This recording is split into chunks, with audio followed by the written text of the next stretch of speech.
ಕಸದ ಸಮಸ್ಯೆ ನಿವಾರಣೆಗೆ ಸಾರ್ವಜನಿಕರೇ ಕೈ ಜೋಡಿಸ್ತಾ ಇಲ್ಲ. ಜಿಬಿಎ ಜಾಗೃತಿ ಮೂಡಿಸಿದ್ರು ಕೂಡ ನಾಗರಿಕರು ಹಿಂದೇಟಾಗ್ತಾ ಇದ್ದಾರೆ.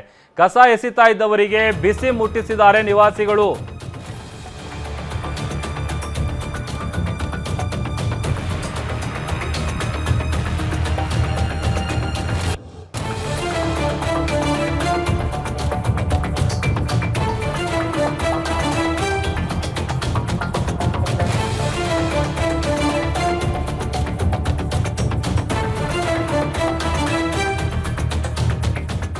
ಬೆಂಗಳೂರಿನಲ್ಲಿ ಕಸಗಳನ್ನ ಎಲ್ಲಂದ್ರಲ್ಲಿ ತಗೊಂಡೋಗಿ ಎಸಿತಾರೆ, ರೋಡ್ಗೆ ಹಾಕ್ತಾರೆ, ಪಕ್ಕದ ಮನೆಗೆ ಹಾಕ್ತಾರೆ, ಅಥವಾ ಬೇರೆ ರೋಡಿಗೆ ತಗೊಂಡೋಗಿ ಅವ್ರ ಮನೆ ಮುಂದೆ ಹಾಕ್ತಾರೆ.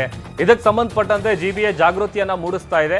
ಮತ್ತೊಂದು ಕಡೆ ಕಸ ಎಸಿತಾ ಇದ್ದವರಿಗೆ ಬಿಸಿ ಮುಟ್ಟಿಸೋದಕ್ಕೆ ನಿವಾಸಿಗಳು ಮುಂದಾಗಿದ್ದಾರೆ. ಕಸ ಹಾಕ್ತಾ ಇದ್ದ ಪಾಯಿಂಟ್ನಲ್ಲಿ ಸಿಸಿ ಕ್ಯಾಮೆರಾಗಳನ್ನು ಅಳವಡಿಸಲಾಗಿದೆ. ಮೈಕೋ ಲೇಔಟ್ ನಿವಾಸಿಗಳಿಂದ ಸಿಸಿಟಿವಿಯನ್ನ ಫಿಕ್ಸ್ ಮಾಡಲಾಗಿದೆ. ರಾತ್ರಿ ಹಾಗೂ ಬೆಳಗಿನ ಜಾವ ಜನರು ಬಂದು ಕಸ ಹಾಕ್ತಾ ಇದ್ರು. ಕಸ ಹಾಕ್ತಿದ್ದವರನ್ನ ಗುರುತಿಸಿ ಅವರ ವಿರುದ್ಧ ಕಂಪ್ಲೇಂಟ್ ಕೊಡುವಂತ ಕೆಲಸ ಆಗ್ತಾ ಇದೆ.